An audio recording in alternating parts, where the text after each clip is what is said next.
Hello and welcome back to MLQ Replay for our talk on week 2 of the MLQ season. We've had 6 series now in the books. A large number of our teams have played at this point. We're here to break it all down and also talk with a few players from those teams to kind of get their feedback on the week that was. I'm Ethan Sturm alongside Nick Jablonski. Nick, 2 weeks in, how are you feeling so far about the MLQ season? I'm feeling good. I think we've had a lot of close games, a lot of close series, some really exciting quad ball so far, and there's definitely a lot more to come. I think you and I both agree that a lot of these teams haven't reached their ceiling yet or haven't necessarily exploited everything yet, so definitely some progression to be made. Yeah, so week 1 we were kind of talking about the idea of, a difference in kind of the pace of play and how teams might approach that based on the change in the rule set, as it were. It felt like in some teams were kind of embracing that in week 2, some teams weren't. How do you kind of feel about the whole state of the league when it comes to that concept? I definitely think that we saw not necessarily a step back, but teams that haven't quite figured it out or leaned in as heavily, I should say, to the advantages that the new rule set saw. We saw definitely some more conservative defenses than we did in the high-flying week 1. But that just leads me to believe that these teams are going to figure that out and add something more into it. So we're going to get into the scores and everything as we go series by series, but we are 6 series in and we are 6 sweeps in. In your opinion, do you feel like 6 sweeps really tells the story of the season, or do you think it's a little bit more complicated than that? It's definitely more complicated at this point. I mean, last year and years before, 6 sweeps would have meant 6 blowouts all the way through. We've had multiple next goal win scenarios. We've had multiple games that were decided by flag runner grabs at this point. We've had multiple games where teams were leading and flag runner grabs brought teams back into these close game scenarios. These are teams that we regularly see the favorites win, but a lot of times they've also played in these high leverage situations a little bit more and figured it out before. And I think we're starting to see some more teams kind of catch up to that top echelon.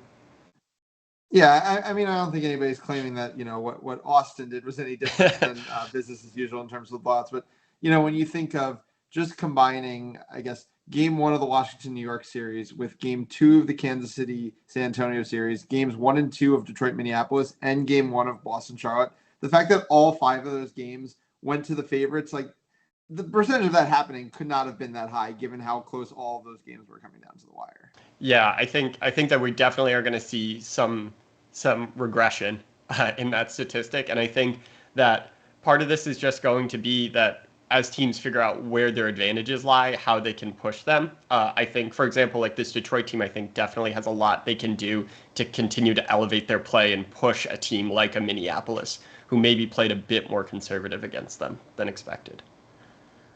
Yeah. So before we get into the series, one last segment we're going to touch on. Last week we brought up the concepts of cheat codes, just situations where all but guaranteed points you're going to get from some aspect of your team that you can just know game in, game out. It kind of gives your team that advantage because you don't have to find points quite as difficult. Do you have any cheat codes for us this week? I mean, Minneapolis, Henry Bear Benson, a little bit of hometown bias, but I mean, 3 flag runner catches, 3 quick flag runner catches.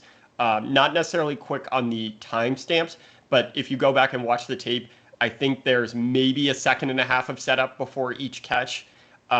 Henry had a catch in game 1 that was called off and saved by a last-second beat by Ryan Shu. I think that that's definitely something that teams have to be aware of, especially with this great beater core that Minneapolis continues to throw out game after game after game.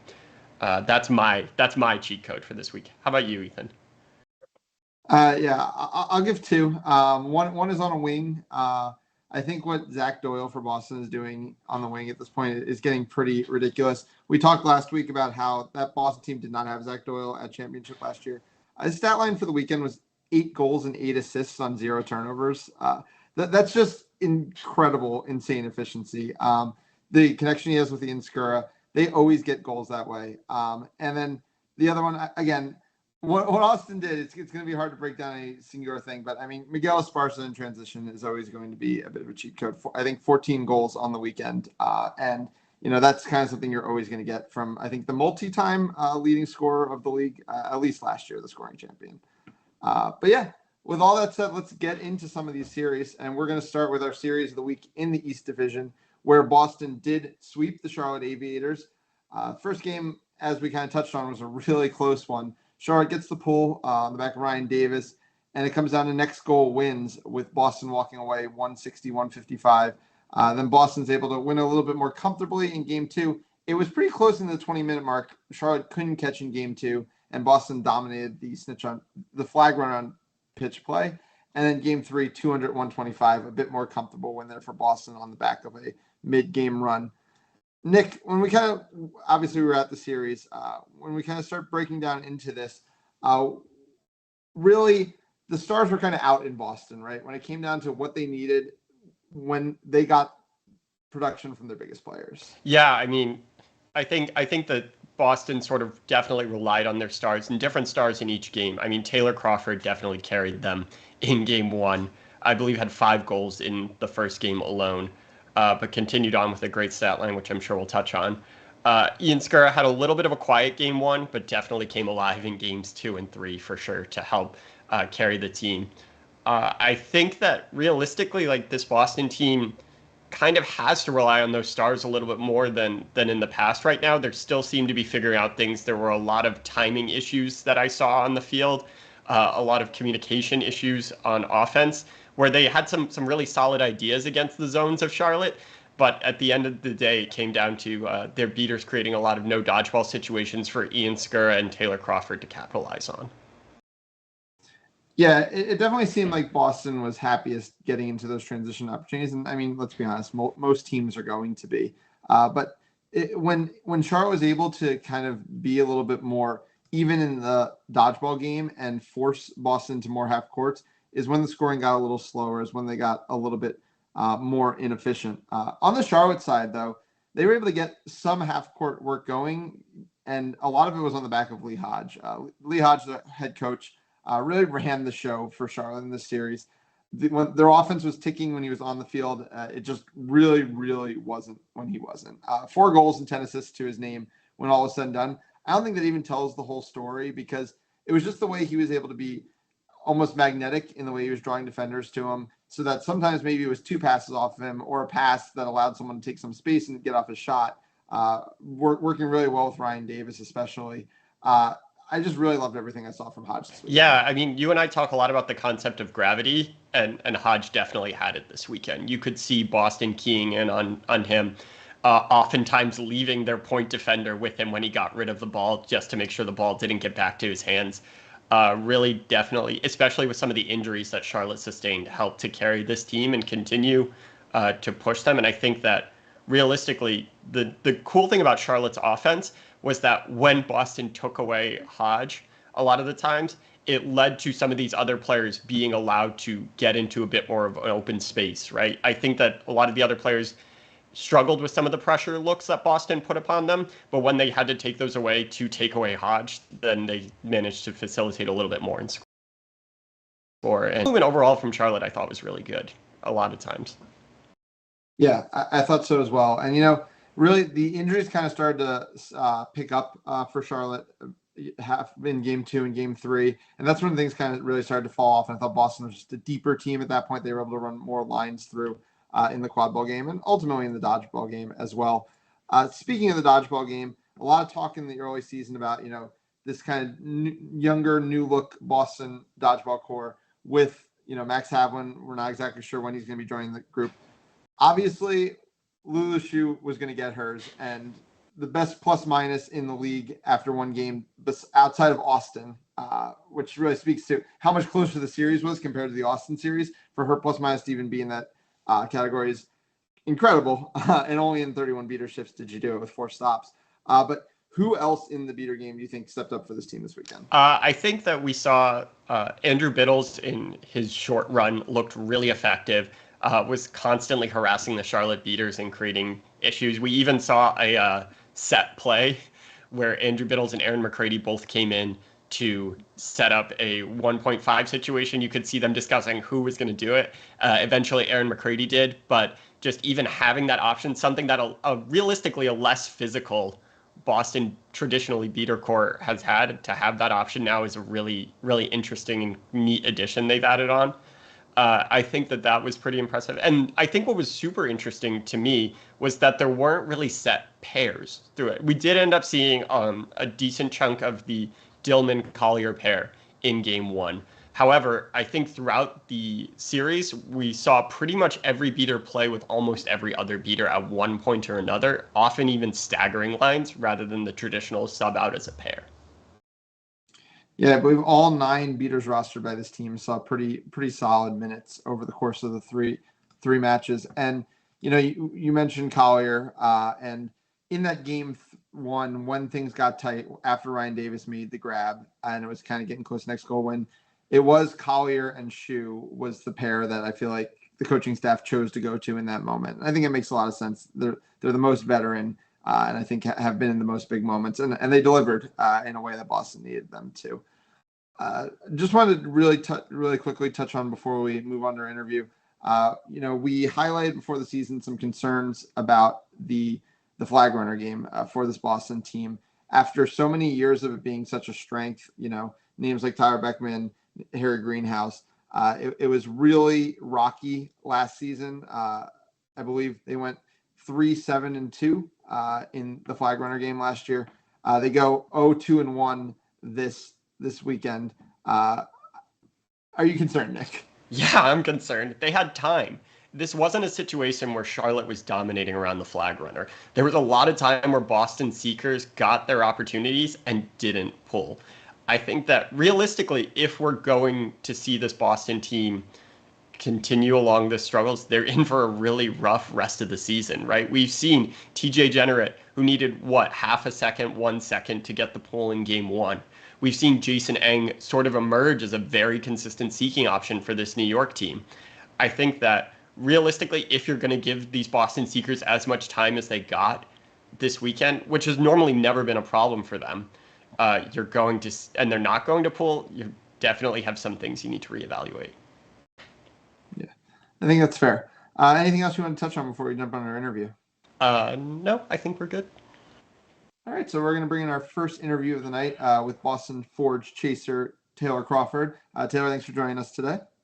Absolutely. Glad to be here. Awesome. So, I want to kind of start with the whole team's kind of outlook coming into the season. Obviously, you guys make it to the finals last year, come up a little bit short. And then in this offseason, really, we kind of watch a lot of, I'd say, your rivals in terms of a championship. Teams like Austin, teams like Washington, teams like New York, really reloading in terms of talent. What's kind of the view of the team and kind of how you guys are feeling you're stacking up coming into the season? Good question. We definitely came into the season thinking it's with the mentality of we're running it back and only going to be getting better. A lot of the pieces that we had last season were continuing forward. You guys have mentioned, not just tonight, but we've seen, in other broadcasts that this is a young team, and the beauty of that is, the ceiling's high. So there's a lot that can be gained from every practice, every experience we're getting. And then that's the great piece that I think that we're going to be able to show. So then where teams are, loading up, as you say, we might know what their ceilings are. We're going to be trying to tap into what we have. And there's a ton of opportunity that we can see just from this first series. Sure, we came away with a sweep, but we can see improvement just from each game. And that's what's the next couple of weeks are going to come. So going to that game one, that really tightly contested game one, we've seen a lot of teams, first game of the season kind of come out a little slow. Did Charlotte surprise you guys at all in that game one, or did you feel like you guys were just kind of stumbling out the gate a little bit? I wouldn't say Charlotte was a surprise. We knew that they were a talented team coming into it. And they did throw us a lot of the looks that we expected. This is the first series of the summer where I think, as far as team dynamics go, I won't say we're the most diverse, but coming from the USQ season, I think we come from a lot of different teams.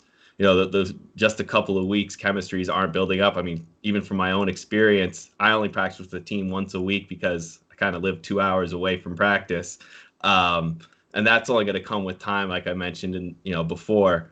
Time's going to be on our side to be able to get those practices in, get those increased experiences together. That's going to really bring our growth. So they definitely performed extremely well. Charlotte did against us, and I mean there are moments and a turnover or two that I know that I need to be better at, and I'm sure there's lots of opportunities that each of our teammates can see about being better at, and that's just what that experience is going to bring for us.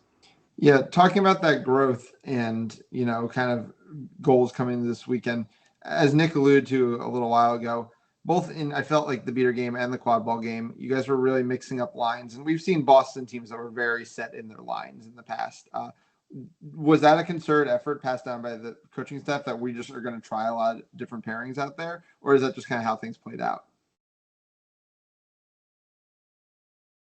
I would have to probably defer that question more for Coach Tom. I mean, he has more of a game plan than me. I just kind of try to execute what I have to execute.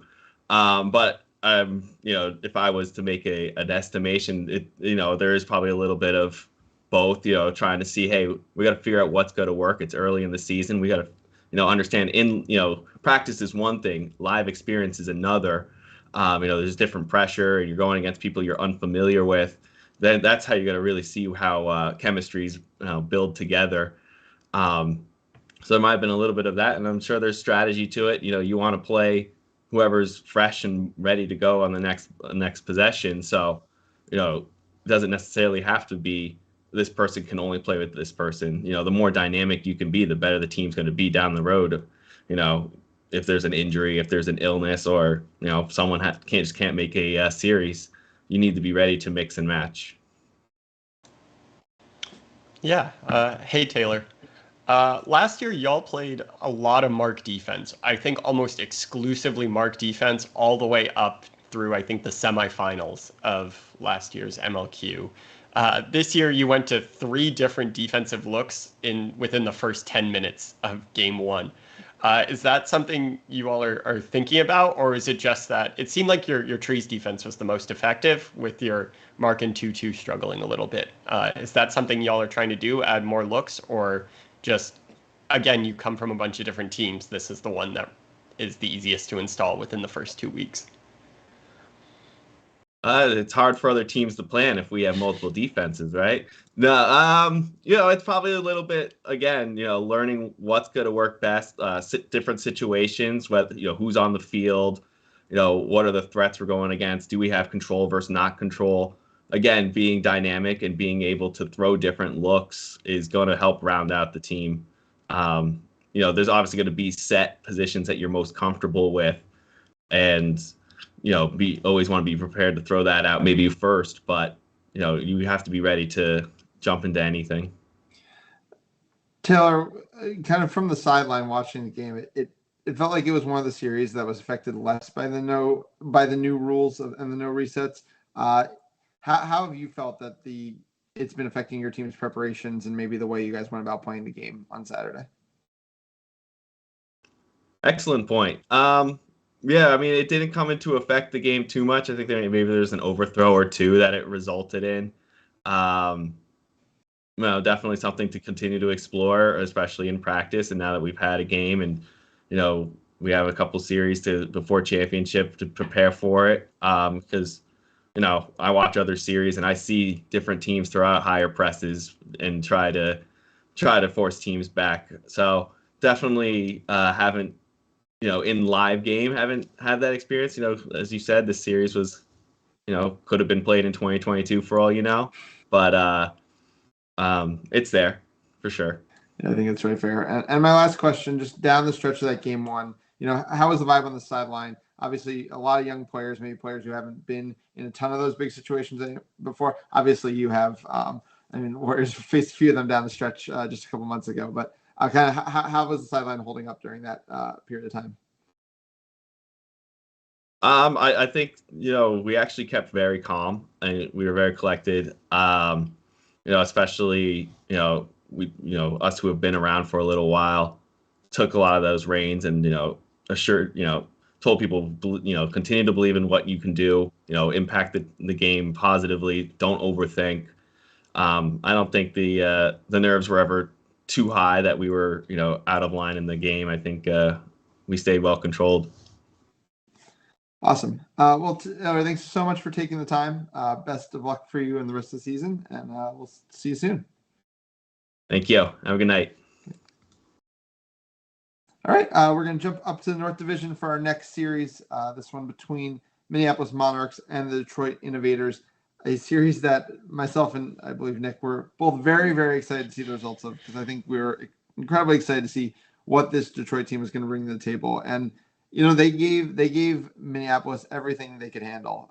Games 1 and 2, basically both coming down to flag runner grabs. The first one, a 135-90 win from Minneapolis. Second one, a 155-100 win. As Nick alluded to, 3 catches by Henry Bear Benson in this series.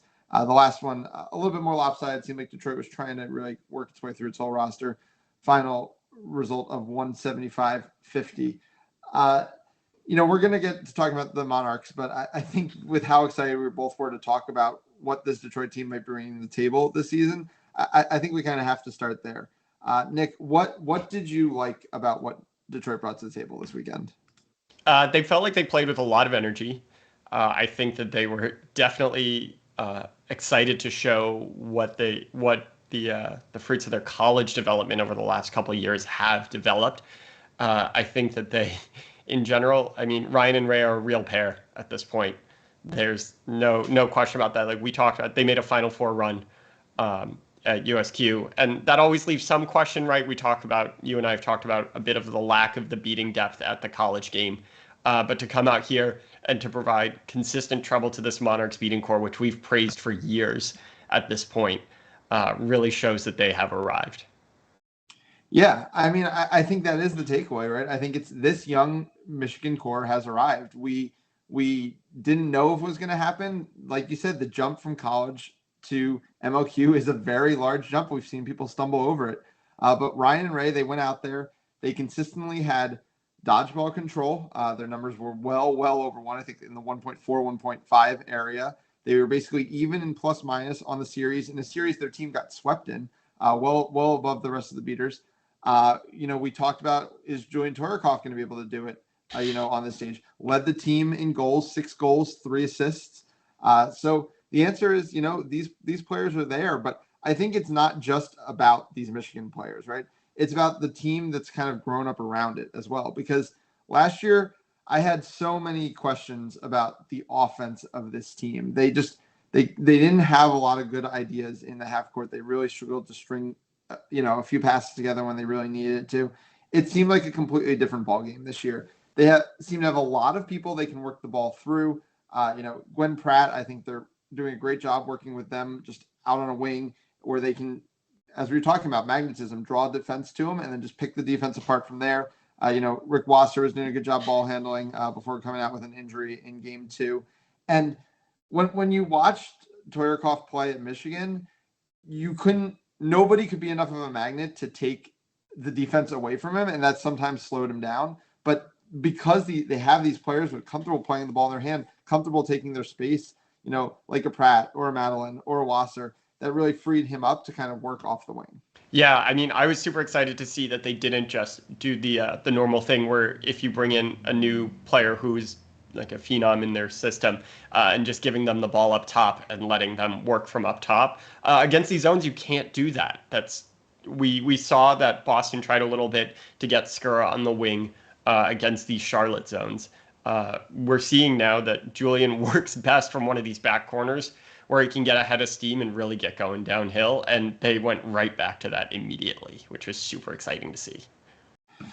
Yeah, and I'd say if I had any worries about this Detroit team is that it seemed like at times they were kind of struggling with the defensive physicality and they weren't necessarily making those no dodgeball stops. So at the times where, their beaters would start losing a bit, things kind of got ugly fast. That game 1, it was all Detroit early. And then there's just one mid-game beater shift where their beaters were kind of getting dominated. And it was 4 or 5 goals so quickly the other way from Minneapolis. They called timeout. They stabilized the game. It ended up being, pretty back and forth all the way down the field. But, a lot of it is just it's not easy to play with no dodgeballs on either side of the ball. And offensively, when you want to make those long passes to kind of avoid a press, the conditions on this field are very wet, very muddy, probably weren't helping that in that regard. But definitely, if I kind of had to put a red flag into the works, that would kind of be where I'd go. Yeah, I mean, but this is game one.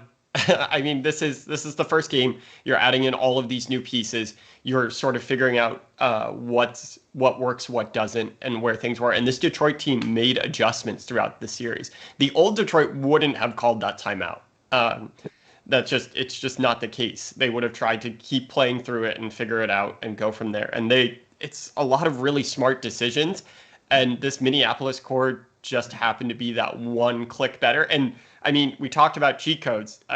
It's really hard when you're giving up 35 points every single game to Henry Bear Benson, just regardless. Yeah. So getting over that Minneapolis team, we talked a lot about them bringing back. Sorry, they've had them previously. Both Joe Goulet and HBB. One currently a Team USA seeker. One currently a Team USA DA seeker. They do go 3 for 3 in the series. And, I don't think it was just about, the seeking, which was obviously tremendous. As we talked about, HBB was really delivering those very quickly.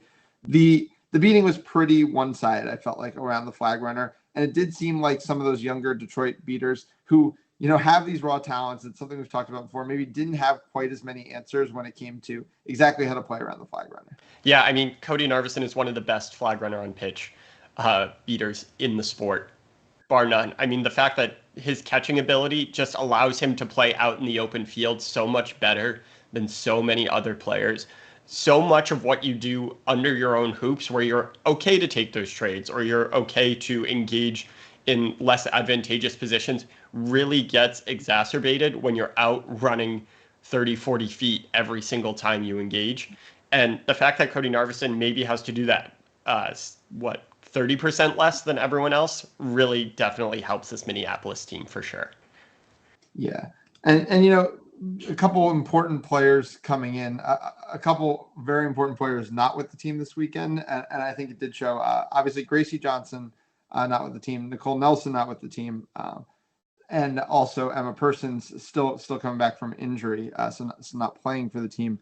And I think those things showed. I think the beating game, Narveson ends the weekend -2. It was not his best showing. He's been playing a lot of minutes with Johnson for a long time at this point. It was actually kind of the breakout pairing for this team was Ben Schluter and Nathan Podolsky. So even a little bit more Michigan added into the mix of this series when all is said and done. But they really be pretty dominant with the dodgeballs, and you could say that Blanchard and Narveson were the ones mainly going up against Sue and Brodeur, so that could have been part of the calculus when you really break into these stats. And unfortunately, our stats don't get splits quite that well yet. But yeah, I mean, it seemed obviously Minneapolis wins all 3 games. That's what they came there to do. But was there anything you were worried about what you saw from them? I mean, you talk about the inability or the lack of Detroit no dodgeball stops.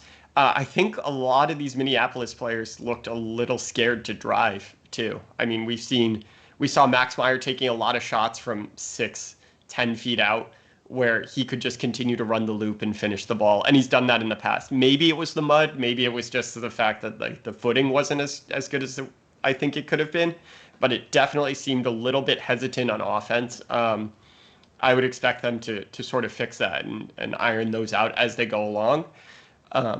But one player who didn't look that way was Obi. Obi looked so much more confident finishing than in years past. If you go on quadball.1 and just scroll through the games, his name is littered throughout there.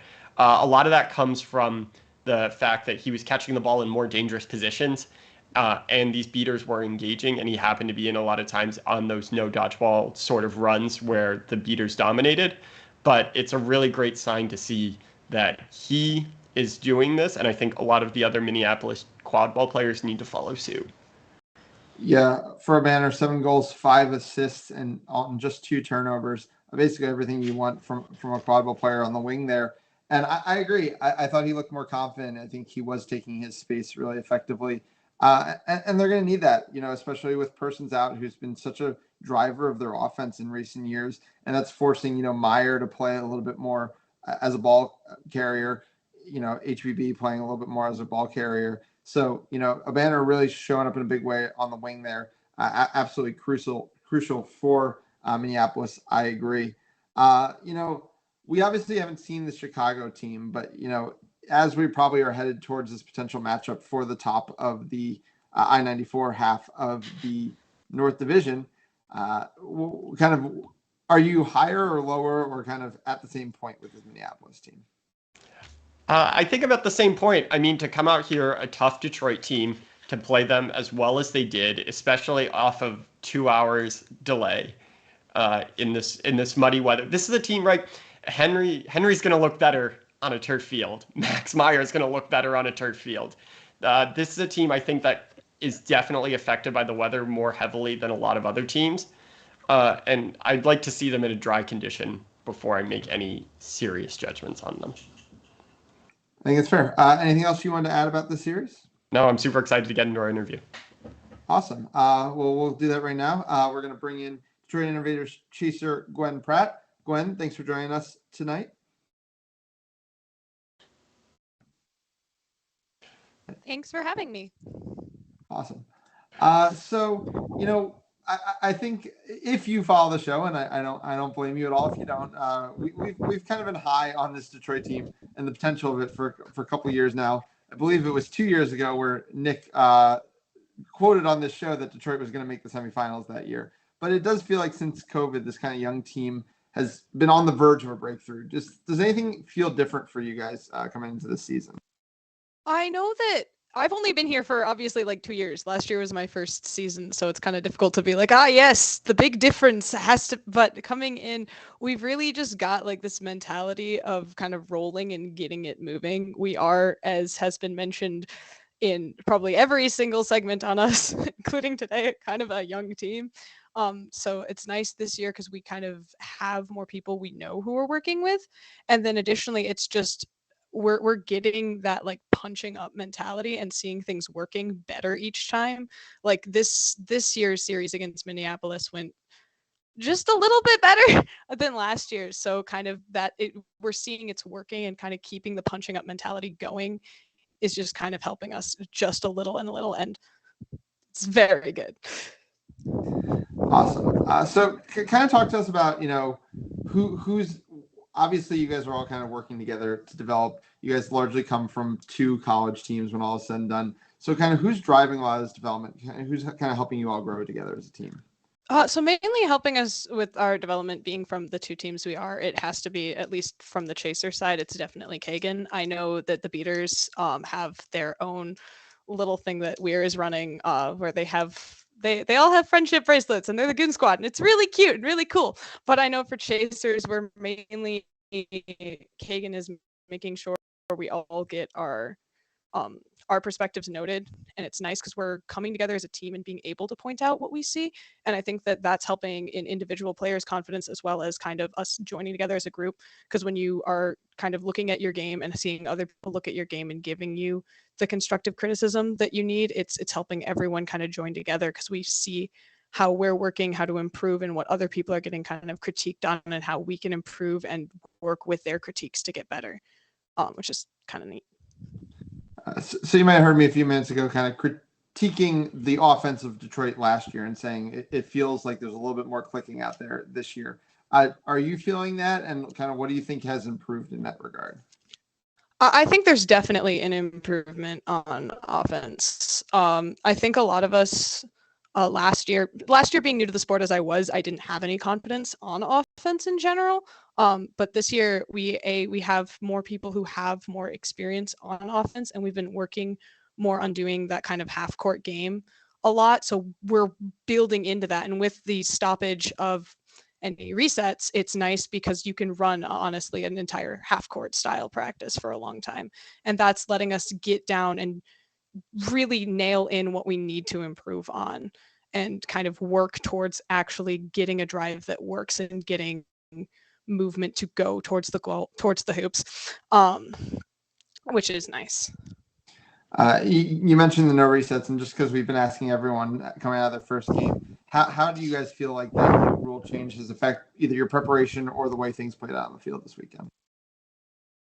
I think there was definitely a few times where we managed to push Minneapolis over and get the ball from either right at that midline or have one of our beaters manage to collect the ball from the midline. I think we got caught on it once or twice, but it really works well with our high press because it lets us run a bit more of a berserking style 2-2. So coming out of those first two games, obviously you basically play them super tight, almost even in the quad ball game, but they get the better of both games. Were you guys able to kind of see those games for the positives, or was it kind of really tough in the moment, given obviously how close you were to getting win off of them?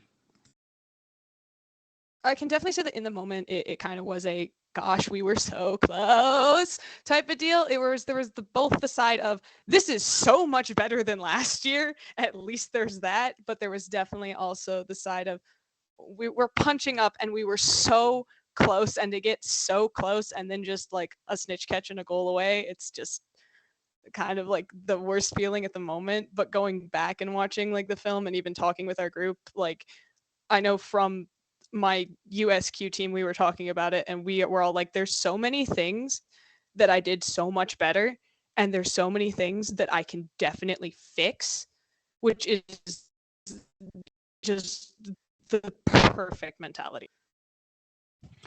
So what are the team's goals this season? What are you guys like? What would you guys consider a successful season? Is it something you guys have talked about? We've definitely talked about it. I think our main goal is honestly to show people what we can do. Detroit, as we Kagan and Banis and Weir consistently bring up in practices, we're kind of looked at as kind of the lower portions of this North Division. It's consistently kind of there's the Prowl and there's the Monarchs, and then Detroit is here as well. And so our goal is to really show people what we can do, make a name for ourselves, and kind of keep punching up. Kind of, this weekend we went in with the intention of dethroning a monarchy. We didn't exactly do it, but we at least made it a little bit unstabler, I hope. No, I think you definitely succeed in that regard. And I assume part of that punching up is, a general goal. Nick and I have been calling you guys as, I would say, one of the favorites to at least get one of those last couple spots out of the North Division 2 championships. And I assume that's something the team's hoping to return to. Absolutely. Awesome. Yeah. Awesome. Well, Gwen, thanks so much for taking the time tonight. It was great talking to you, and best of luck in your series against the Prow, and we'll see you at North Division Championships. Thank you. All right, so that takes us to our final series of the night, and probably overall top to bottom, our least competitive of the night, as Austin is able to comfortably go into League City and take 3 games from this League City squad. 265-60 was the first, 200-115 the second, and 235-50 in the last one. Obviously, a really strong showing from an Austin team that we are very, very high on. When it comes down to it, it just kind of felt like, and we're going to get into the things we liked about this League City team, but it feels like against this Austin team this year, there's going to be a threshold of beating. And if you don't pass that threshold of beating, I don't think there's going to be any real hanging with this team. Yeah, I mean, this beating core is ridiculous. When you can go from Daniel Williams to Jackson Johnson to Casey Irwin to Bailey Fields, who didn't even play this series, right? You can throw these in. You have people like Casey Beavers, who has played beater throughout the year, who doesn't even have to see the field in the black headband for this team. I mean, if you're going to have that and you're going to be able to play, they're going to be able to press as high as they did because of that, you're going to run into issues real quick. Yeah, I mean, it just goes on and on and on. Taylor Tracy, Kaiser Paulsen. And so, that's kind of was the story of this series. This League City beater core feels like very young and really struggled to stabilize. So this Austin team was just kind of able to press as much as they wanted, which I was happy to see. I do have to say, we noted our concerns about Austin, possibly playing conservatively as they have in recent years. And yes, obviously they had maybe more of an advantage, and we're going to need to see what happens, against one of the other really top teams. But still, good to see them kind of playing into the current strategic metagame. Yeah, I mean, they definitely played to their strengths, and it was super exciting to see them not sit back and not see what League City had, but just come out straight out of the gate and say, we are here to just take care of business. Yeah. But, as we start to nitpick on what was a absolutely dominant sweep from a team that I think we all expect are gonna be the heavy favorites coming into MLQ Championship, when that press wasn't perfectly stabilized by the beaters, we did occasionally see some missed tackles, and we saw a couple opportunities for League City because League City didn't get shut out in these games. Basically, the goals largely came from one of two sources, and we're going to talk about that in a second. But sometimes I would have liked to see a little bit more physicality in that press when the beaters weren't running the show. Yeah, I mean, I think that one of the potential shortcomings of this Austin team is where are you going to play competitive games to start this season. I think that when you're blowing out a team, when you're so comfortably pressing a team, it becomes kind of easy to play this lackadaisical defensive style. And who knows, maybe they don't play a competitive game all year and they never have to worry about that situation. But if they are going to go through this whole year just giving up goals kind of around the hoops like they did, when it becomes that's happening more often, then you're definitely in trouble. Yeah, and I mean, I think the real question is, when does the beating core get tested? Because that's the only time the quad ball core is actually going to get tested. And that question, remains to be seen. You're right. The answer might be never. But I think kind of looking all the way forward, I don't think this beating core is going to run away with the show against like a New York, for example. I just don't think that's going to be a realistic situation. I think they will have to beat them in the quad ball game as well. And to be clear, this is not me saying that this Austin team can't. This Austin team also has a loaded quad ball game. But, okay, there were definitely some sitters missed. And again, sometimes in blowouts, you get a little bit sloppier. But there's some sitters missed. There were some passes that weren't perfectly clean in transition, or some decisions that weren't perfectly made in transition. And those things, nobody bats an eyeball at them when the scoreboard looks like this. But, you get less of those opportunities, the better the other team is when all is said and done. Yeah, and it feels like a lot of the things that we saw as maybe mistakes weren't complicated things. It weren't things that these people have been dealing with for years, right? I mean, most of this core has played for the better part of half a decade at this point at minimum. You know how to run a transition fast break. You know how to hit a push shot from 2 yards out in front of the hoops at that point, I would hope, at this level. And so I think that maybe they have to tighten the screws a little bit on that and maybe do some more fundamental stuff. But I mean, again, like you said, when the scoreline looks like this, it becomes difficult to nitpick. Yeah. But, we were being a little critical of Austin's press defense at some points. But I do want to say, when we get to the League City side, to their credit, it felt like this League City team came in knowing that they were probably going to, be the underdogs in the dodgeball game and get pressed pretty heavily, because it seemed like they had some decent ideas against the press.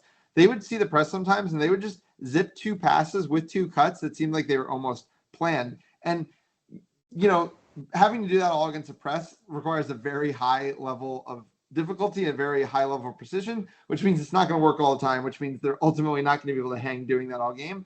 But it was kind of cool to see the ways that they were trying to go about breaking a press that they seemed to know was coming. Yeah, I mean, it's this Sam Houston team that a lot of these League City players came from was one of the best in USQ. And they played against a lot of high pressure players, right? They played against the Kaiser Polsons of this year. They continue to have these great ideas all throughout the year. And if you let them hang around, which Austin didn't in this situation, they're going to make you pay for it, right? Your team with Harvard almost lost in the Final Four after being up on a 6-0, 7-0 run to start the game, something like that. This is a tough team. And I love the fact that they're coming out with smart ideas rather than just saying we're going to be the tougher, stronger, harder hitting team, which is where they sort of came out with in the past, a long time ago. And it's fun to see them sort of integrate these intelligent press break ideas along with that mentality. Yeah, and I think everyone's familiar with the star at this point. I mean, Hayden Boys is basically a household name, I think, in quad ball, and a member of USNTDA. But kind of the breakout player for me was great Usiafre, who I didn't know very little about. Apparently, this is their second tournament ever. They showed up to nationals with Sam Houston, and they showed up to this. Great is large. Great is really tough to start in the lane, and Great was getting theirs against this Austin team. Yeah, I mean, when you hit a double spin move on two Austin players to start off a game, and they don't complete the wrap either time, you've definitely shown that you deserve to hang at this level.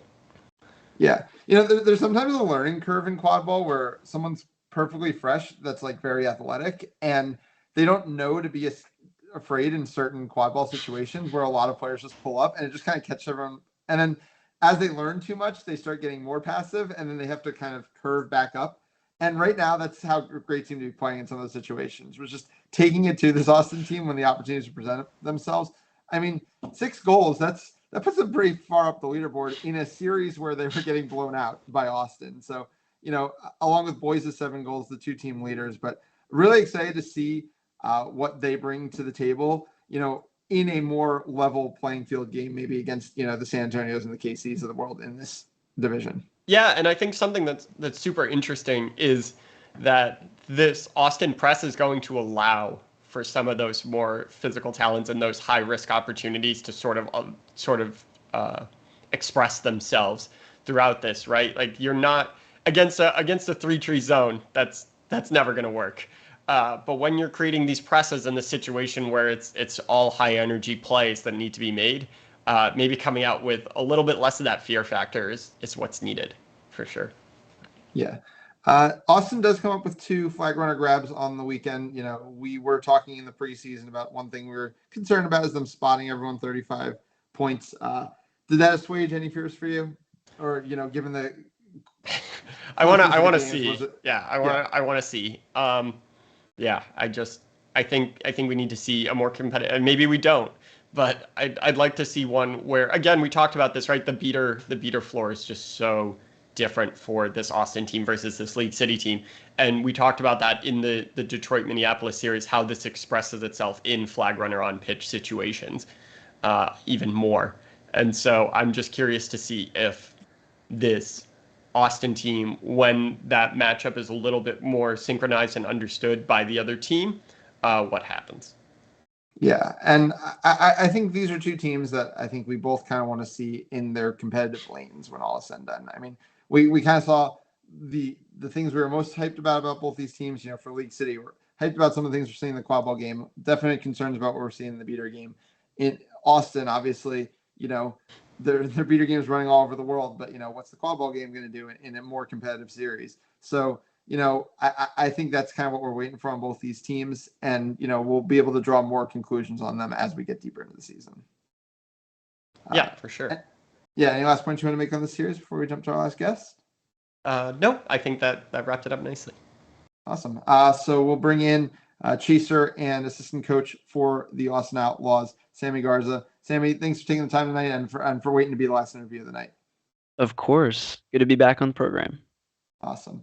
So, obviously a lot of talk about this Austin roster and, how it all coming together and it kind of being this melding that we haven't seen in quite some time between, if you want to call it the Austin San Antonio cores or the Heat and the Cav cores. Kind of what has it been like kind of bringing all these players back together who basically for the last 2 years have just been constantly, kind of beating the crap out of each other? Yeah, I think from my perspective, I was really excited to get the opportunity to play with some of these other players that I haven't gotten to team with yet. And that's one of the things I really like about MLQ. And, it hasn't been quite this dramatic in years past, but, you kind of get to play with some people you're not used to playing with. And that's always fun to build those relationships. And, you find out, hey, me and this other person really gel really well together that you didn't get the opportunity to find out in the USQ season. And so I think that's one really exciting element of it. The other element of it that I think, the coaching staff as a whole is trying to figure out is, how do we play certain players? A lot of people are used to getting really heavy minutes, and how do we mitigate that? And so we're just really excited for the opportunity to coach all these extremely talented players. Yeah.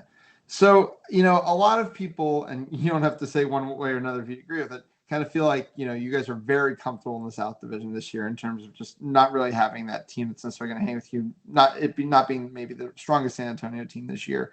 So how do you guys as a coaching staff approach making sure you're getting the most value you can out of your 12 regular season games to prep for the games you're going to have to play at MLQ championships, down the stretch? Yeah, that's a good question. I mean, you guys have talked about it on the show. We expect teams like New Orleans to improve this season, and San Antonio is going to be a good team. They have a lot of players on their team that are used to winning, especially from the college level, and a few players that have done it at the club level as well. So, we're not expecting any of our remaining schedule to be a slouch. And I think from our team composition, we have a lot of players that we're not technically professionals, but we are professional in the way we go about our preparation. And so, I don't think anybody on this team is going through the motions and just kind of relaxing. Like, I think we all know what our end goal is, and we all know that we have to treat every practice seriously. We have to treat every game seriously and find ways to improve regardless of what the scoreboard says, right? So, I don't think it's something we're particularly worried about. But we are going to make sure that is the mindset, right? That we take every opponent seriously, regardless of what we should or shouldn't do, right? Yeah, for sure. So, we've kind of been bringing up, and we talked about you guys kind of pressing this League City team pretty high. How are you guys kind of approaching this new rule set, as it were? Yeah, I think we're excited about it. I think we have a lot of personnel that really likes to play, up tempo, press hard, and so we're excited about the opportunity to use the press on defense. But I think one of the things that we're focusing on in practice is making sure, the flip side, that we are prepared to break a press, right? And so that goes back to focusing on your fundamentals, making sure you have clean passing, moving without the ball, things like that. And we also want to make sure we're pressing smartly, right? Not just pressing for the sake of pressing. And I think there were times in this past series where, maybe we just got a little excited, and we talked about it as a coaching staff. We need to pick our spots better on when to press and when not to. Because I think, we saw it in that second game. We started to press really high quite a lot. And that was the game that League City ended up scoring the most goals, right? So I think there are times where it can come back to bite you. And, we're just going to work on trying to do it at the right times, right? Pick our spots, so to speak. For sure. You probably heard us talking about OCFRA, and I kind of saw you nodding along when we were talking about it. Obviously, we're not from the region. Players very new. We weren't familiar with them before the weekend. Did they kind of catch you guys by surprise this weekend as well? Yeah. I mean, we had heard, or I had heard, like a little mutter about them, and but definitely impressed me. I think impressed other players on the team as well. It's always good to see new faces in the scene, and so it's good to compete against some of this specimen. Awesome. And you probably also heard, our criticisms in the preseason, about maybe your flag runner game with, maybe some of the big names that have been seeking in these programs in recent years, not necessarily with the team. How are you guys kind of approaching the entire flag running game? That's a good question. I think, we have a number of people who are willing to seek, which is awesome. And so, I think our approach as a coaching staff is just going to be to get people reps, try to work on it, during practice, but try to put in some extra time outside of practice, and just work on seeking, but also just making sure that our beater play is where it needs to be, right? Because E2 seeking in general is getting time on snitch, right? And so we're making sure that that's a priority, as well as putting in the time actually practicing seeking itself, right? So, or flag running itself. Awesome. Well, I think it's about all we've got for tonight, Sammy. Thank you so much again for taking the time. Best of luck to this Austin team the rest of the way. We'll see you guys at Champs. Of course. Thanks, y'all. Saddle up. All right. Well, that is going to do it for another edition of MLQ Replay. I wanted to thank all three of our guests for taking the time, as well as Harry Clark, our producer, for always holding down the fort on the back end, as well as Nick for being on alongside me. Next week, we've got 2 series, including our series of the week, where the New Orleans Curse, a team I think much in the way of the Detroit Interviewers, me and Nick are really excited to see this season. We'll be hosting a San Antonio team that is already 3-0 coming off their series against KC. We will be back next Tuesday to break it all down. Also, we really recommend you check out our Patreon. Consider subscribing. Cuts with Neves has been a huge hit so far, and episode 3 is on its way soon. And Nick is hosting the breakdown there on Thursdays as well. I'm really excited about the topic he's going to be talking about this week. We already talked it out this morning, so definitely check that out. Thank you guys all for watching. We hope you've been enjoying the program. We hope you continue to watch as the season goes on. For Nick, myself, and Harry, take care and have a good night.